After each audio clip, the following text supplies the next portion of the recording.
saya kebetulan barangkali anak pertama dari 10 bersaudara. Kondisi keluarga tidak begitu bagus secara ekonomi, ya hanya sekedar cukup gitu. Nah, selama saya di pondok, saya nggak pernah diam, senang membantu pekerjaan orang di sekitar saya. Pernah saya menjadi tukang sapu di sekolah saya sendiri. Saya pegang beberapa kelas karena waktu itu saya sangat dekat dengan penjaga sekolahnya, berlangsung beberapa tahun tapi tidak sampai tamat gitu. Nah, bahkan saya juga pernah terima upah di sawah, di kebun, selesai sekolah siang itu atau di waktu libur gitu. Nah ini eh, pada saat itu saya merasa bagaimana saya harus mengisi waktu-waktu yang kosong gitu. Di samping ya mata pelajaran tidak terganggu, kegiatan-kegiatannya di pondok tidak terganggu.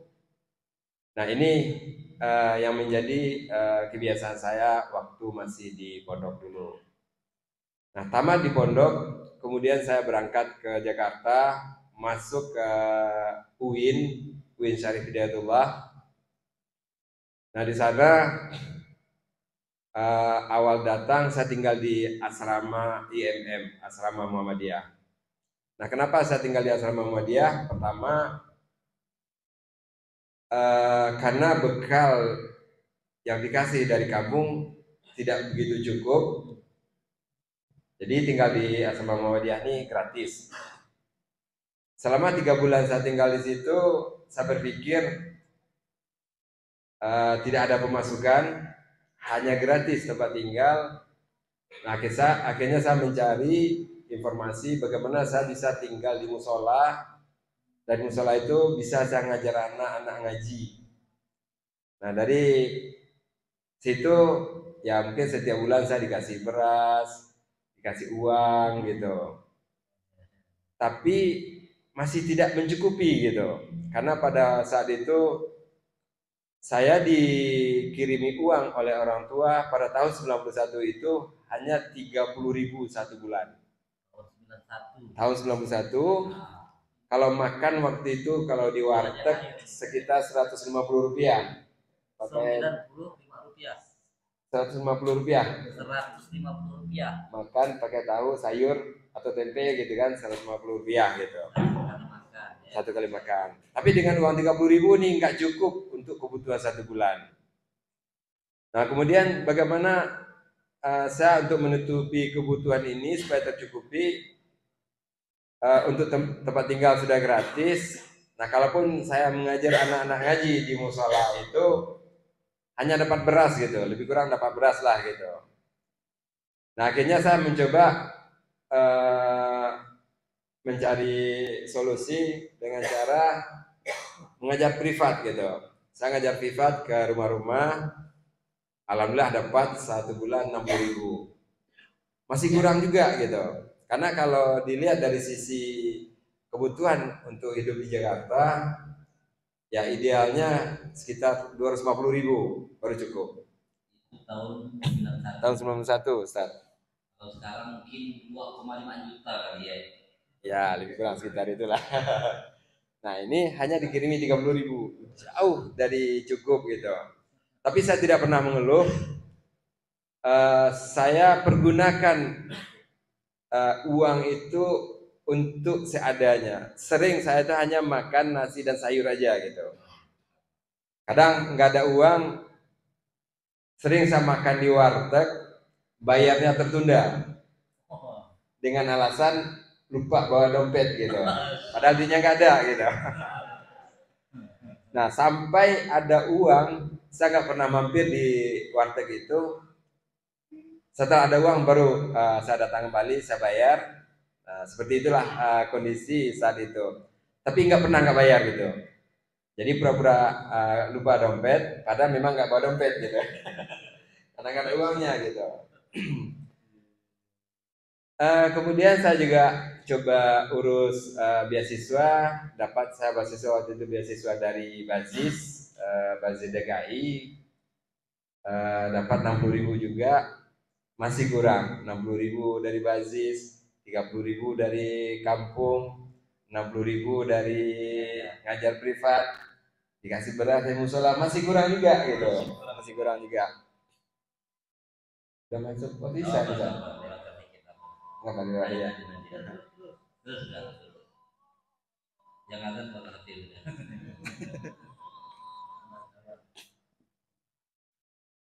Singkat cerita, pada tahun 92 di semester 3, dari awal saya didorong terus oleh orang tua coba usaha sambil kuliah. Nah, waktu itu didorong buka rumah makan, buka pangkas rambut. Nah, dua usaha ini yang selalu didorong oleh orang tua. Nah, di semester 3 orang tua jual tanah di kampung, dikirimi uangnya ke Jakarta. Waktu itu sekitar 13 juta. Nah, dengan uang 13 juta ini saya berpikir mau saya apakan uang ini. Ilmu untuk usaha nggak ada. Mau buka rumah makan nggak ada ilmunya, mau buka pangkas rambut juga nggak ada ilmunya. Nah, kebetulan yang punya musola ini punya saudara buka usaha rumah makan. Nah, dari orang inilah saya minta bantu carikan tukang masak, minta carikan pelayan gitu. Nah, pada akhirnya sampai saya buka rumah makan 6 bulan, usaha ini dicoba enggak jalan. Akhirnya usaha ditutup. Jadi karena tidak ada pengalaman, tidak ada ilmu, akhirnya usaha ini tidak berjalan gitu, bangkrut. Nah, akhirnya setelah itu saya fokus kuliah. Di semester 5 saya cuti. Nah, pada saat cuti ini saya ngelamar kerja di rumah makan. Di rumah makan saya disuruh tukang cipiring, pertama saya. Nah, tukang cipiring. Saya jalani profesi ini. Nah, kebetulan tempat cuci piring ini berdekatan dengan dapur. Saya dekati tukang masak. Saya minta belajar. Alhamdulillah orangnya bersedia. 2 minggu saya sudah mulai bisa masak.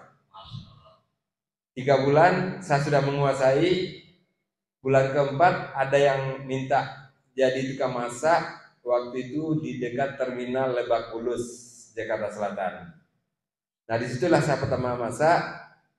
Kebetulan rumah makan itu habis bubar karena sepi. Habis bubar karena sepi.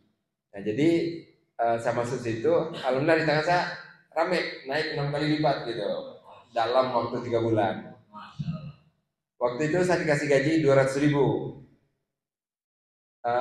Bulan keempat saya minta naik gaji, nggak dinaikin, saya keluar gitu. Karena menurut saya dengan kondisi rumah makan sudah naik 6 kali lipat, mestinya ada perubahan gaji. Ternyata enggak bersedia bosnya gitu.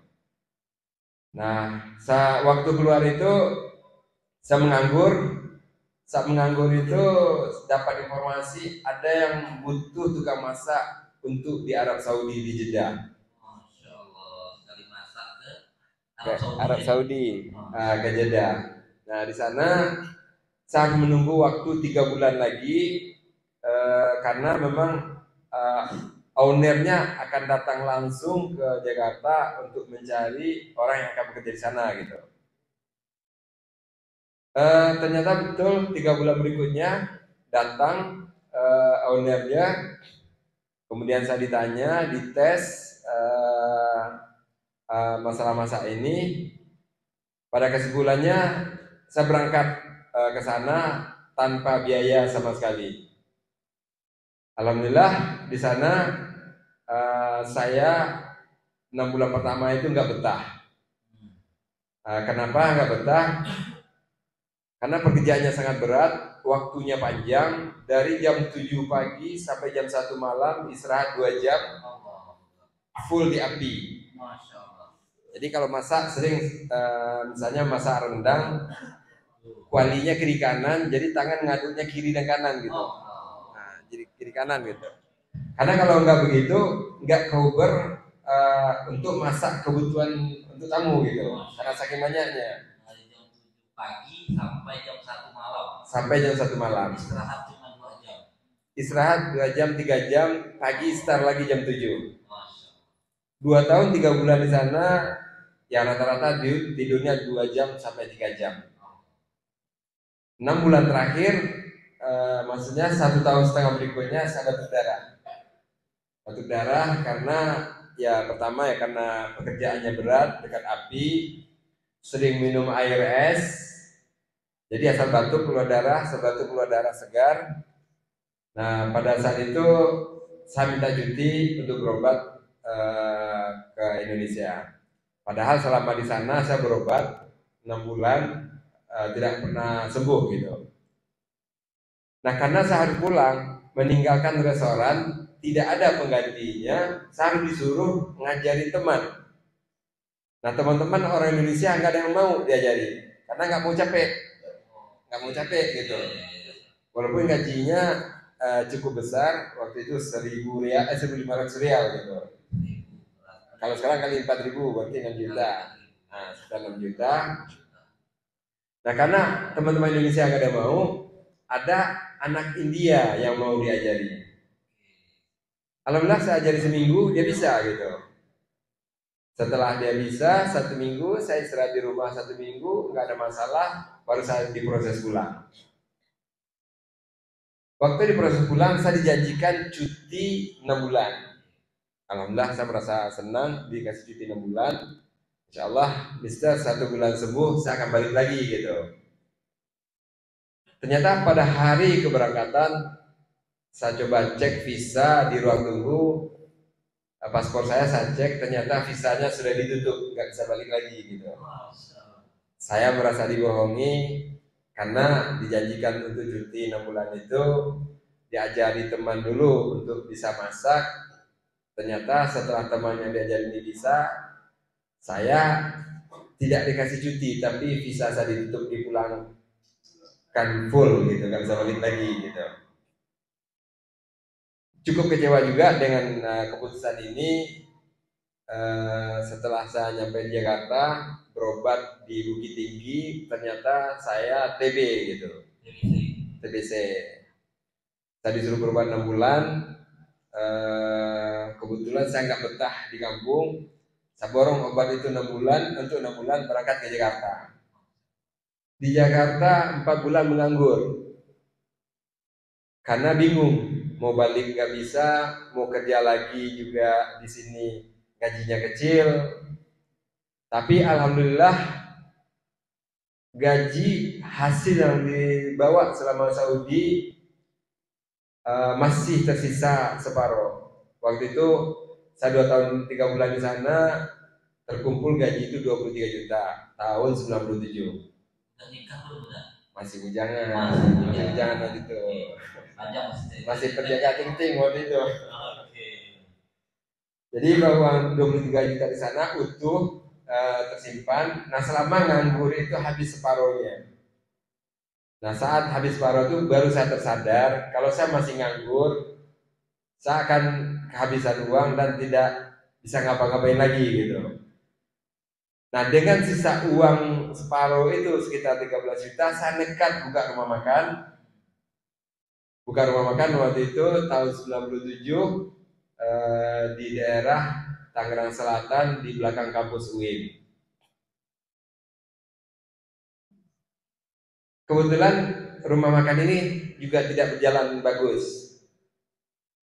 Akhirnya saya lari ke, kebetulan selama di pondok saya sering motong rambut teman-teman, jadi jago motong rambut di pondok gitu. Nah ilmu ini saya jadikan modal untuk buka pangkas rambut. Kebetulan ada teman buka pangkas rambut rame, sehari bisa masuk 200 kepala. Teman ini yang buka pangkas rambut. Waktu itu harganya masih 3.000. Tadinya masih 3.000.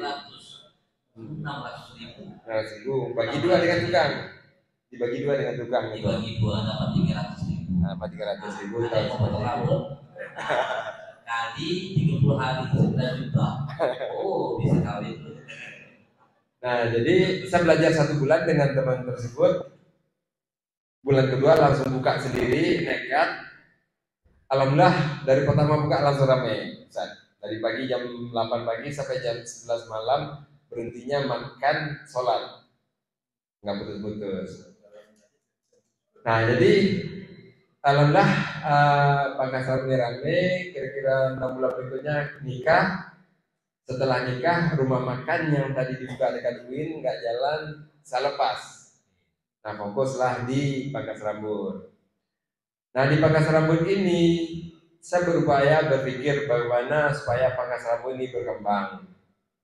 Saya waktu itu bertekad belajar motong rambut, tidak ingin menjadi tukang cukur, tapi saya ingin mendapatkan ilmunya, saya ingin mendapatkan bisnisnya gitu.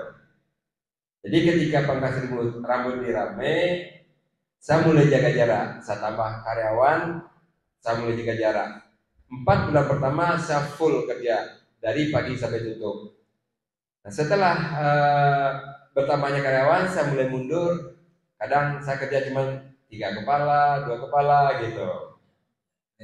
Nah, prinsip saya itu bagaimana supaya buka cabang.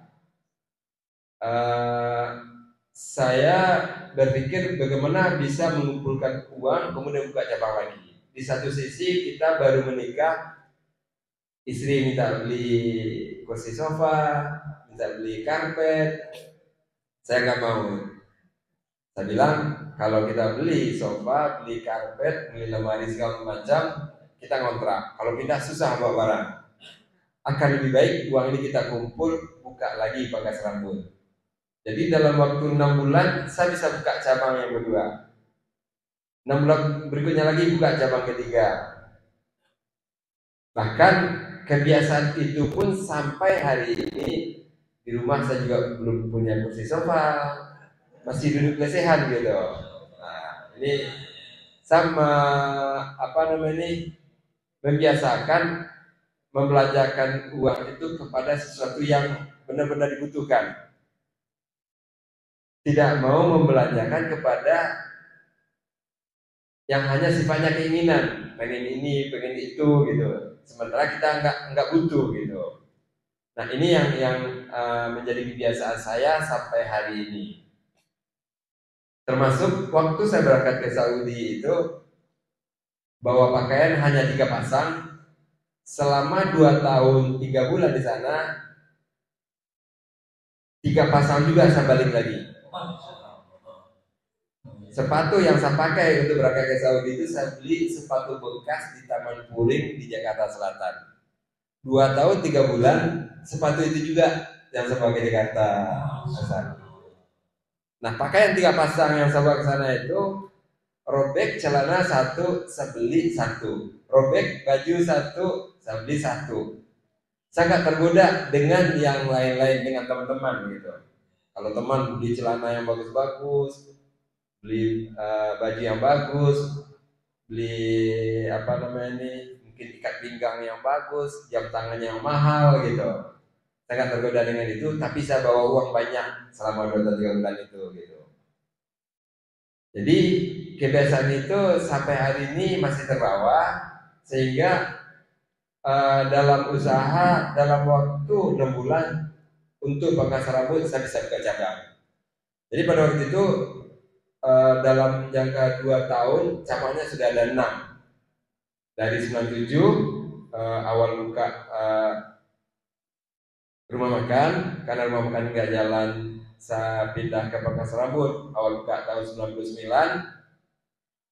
2008 ada peluang lagi buka rumah makan. Nah, rumah makan yang saya buka 2008 ini berdekatan dengan Pangkas Rambut. Nah, rumah makan ini sepi 7 tahun. Sepi 7 tahun, tapi masih tetap saya pertahankan, walaupun hanya lebih kepada biaya operasional gitu. Paling tidak masih ada lapangan kerja untuk teman-teman yang ada di situ dan masih mencukupi untuk mereka gitu. Tetap saya pertahankan gitu. Tahun ke-8 dapat ide. Ada rumah makan rame banget, Waktu itu dia jual murah meriah serba 8.000. Saya coba makan nggak enak. Berarti orang tertarik karena harga murah gitu. Nah, pada saat itu saya berpikir, kalau saya bikin murah meriah tapi enak, tentu akan lebih digemari oleh orang lain. Nah, kebetulan lokasi rumah makan ini daerah Jakarta Barat, Jembatan 5, daerah terpadat di Asia. Sementara yang buka serba 8.000 ini di daerah Tangerang Selatan, daerahnya sepi. Daerah sepi aja bisa rame, apalagi daerah rame gitu. Alhamdulillah ide ini menuai hasil. Bulan pertama belum kelihatan ramenya, bulan kedua baru ada perubahan.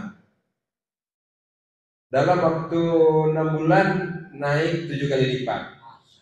Pada saat itu saya diketawain oleh teman-teman sesama buka rumah makan. Waktu itu namanya, yang di cabang itu namanya Ciriabundo. Sampai hari ini masih Ciriabundo namanya. Ciriabundo.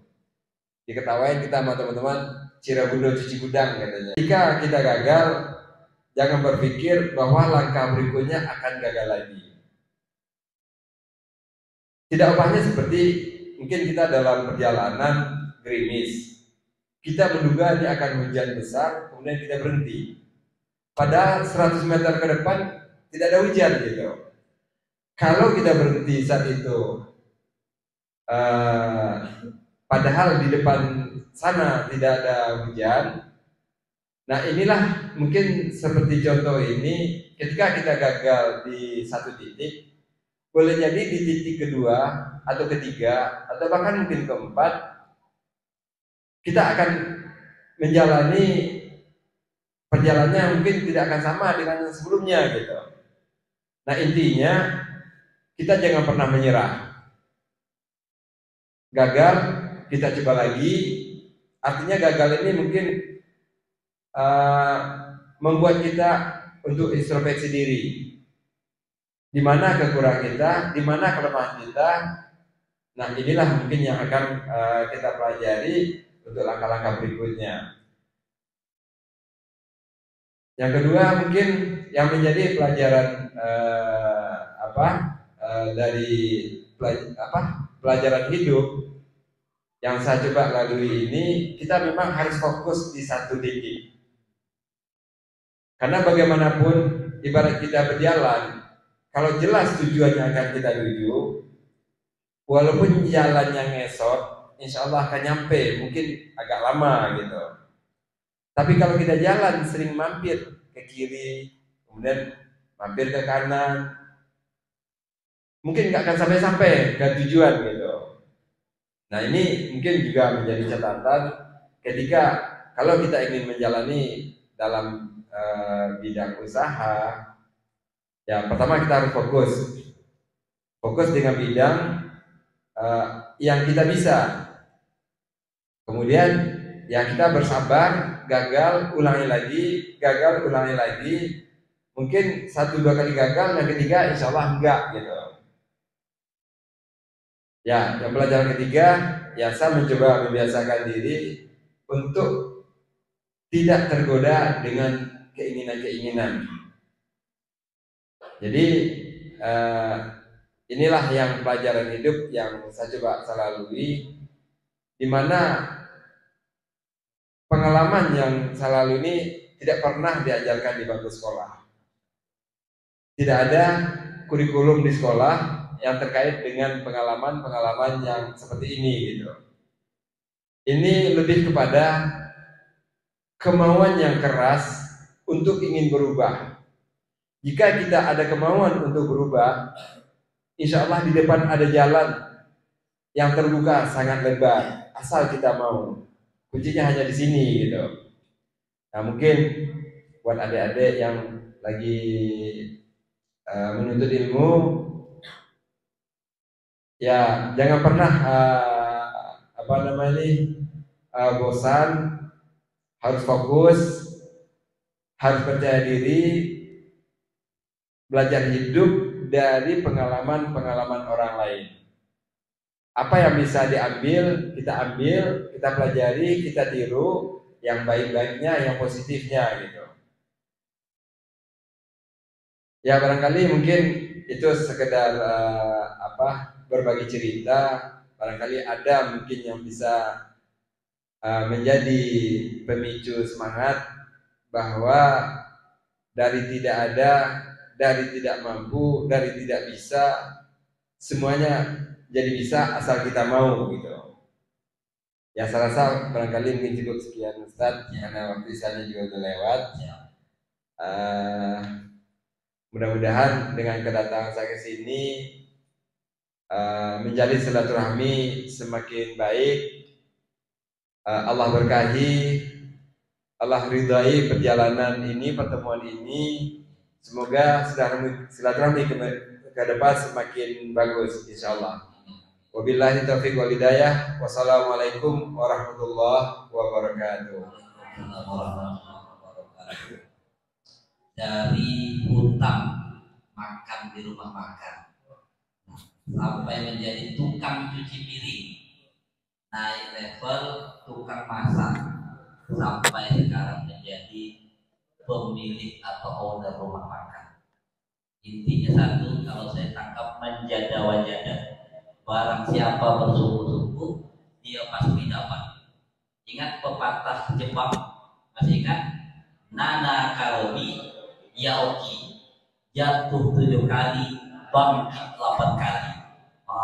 Ya, bangkitnya itu harus lebih banyak daripada jatuhnya, sehingga akhirnya insya Allah kawan-kawan, Allah tidak menyia-nyiakan barang siapa yang bersungguh-sungguh. Ya, barang siapa bersungguh-sungguh pasti dapat.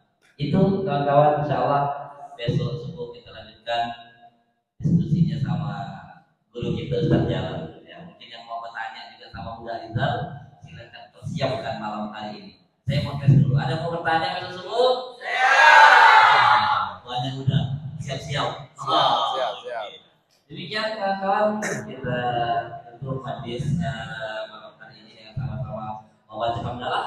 Alhamdulillahirabbil alamin, dan doa kafaratul majlis. Subhanallahumma wa bihamdika, asyhadu an la ilaha